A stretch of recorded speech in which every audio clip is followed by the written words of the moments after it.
জিল্লু জিল্লু খায়া দে খায়া দিছে এবার। ক্লাসে সিয়াম আহমেদ আসছে ওরতে ভালো লেগেছে, গল্প ছোট হলেও সিয়াম খুব ভালো করেছে। সত্যি বলতে কোয়ালিটিফুল সিনেমা বানাইছে। আমি গতকালকে প্রিন্সও দেখছি, প্রিন্সের থেকে এটা ভালো। কোনটা দেখেছেন আপনি? গতকালকে প্রিন্স দেখছি, আজকে রাক্ষস দেখলাম। সিয়াম ভাই যথেষ্ট ভালো মুভি বানাইছে এবং সিয়াম ভাই যদি এইভাবে যদি নিজেকে ধরে রাখতে পারে আর ইমপ্রুভ করতে পারে, একসময় ভালো বাংলাদেশে ইন্টারন্যাশনাল মানের এখন সিনেমা হচ্ছে। পারফেক্ট ভাইয়া রাক্ষস দেখেছি আর সবচেয়ে বেস্ট পার্ট ছিল যে সিয়াম ভাইয়ের সাথে দেখা হয়ে গেছে, ইভেন তো উনি আমাদের সবার সাথে ছবিও তুলছে। জিল্লু খায়া দে আপু সিএমের অভিনয় কেমন অনেক লেগেছে? ভালো, অনেক অসাধারণ। আমরা একটা ডায়লগ শুনতে চাই।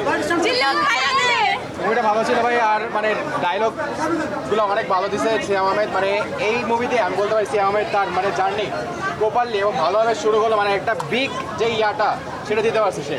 অসাধারণ অসাধারণ, মানে মেকিং দারুণ ছিল, বিজিএম দারুণ ছিল, আর সবচাইতে বড় হচ্ছে সিয়াম আহমেদের অ্যাক্টিং। উনি মানে অ্যাক্টিং এর দিক থেকে উনি নিজেই নিজেকে ছাড়িয়ে গেছে, অসাধারণ অ্যাক্টিং ছিল আর কাহিনী দুর্দান্ত ছিল। অসাধারণ। আসলে বাংলাদেশের ছবিতে মানে তামিল ছবির একটা ফ্লেভার পেয়েছি, অথচ হচ্ছে বাংলাদেশে যে ভালো ছবি তৈরি হয় সেটা আসলে রাক্ষস দেখে বোঝা যায়, অথচ হচ্ছে মানুষ আবার হলমুখী হবে। খুব দারুণ হয়েছে। সবচেয়ে চমকপ্রদ বিষয় ছিল যে সিয়াম উপস্থিত ছিল সর্বশেষ, যখন সিনেমা শেষ তখন উনি নিজেই জিজ্ঞাসা করেছেন কেমন হয়েছে। পুরো মার্কাটারি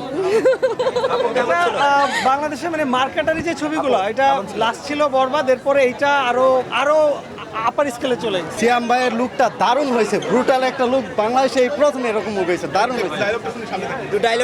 ওই জিল্লু, বল দে।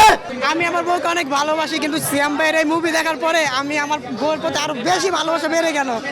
কিভাবে বউকে কেয়ার করতে হয় সেটা হচ্ছে সিয়াম ভাই দেখাই দিল। জিল্লু খায়া দে।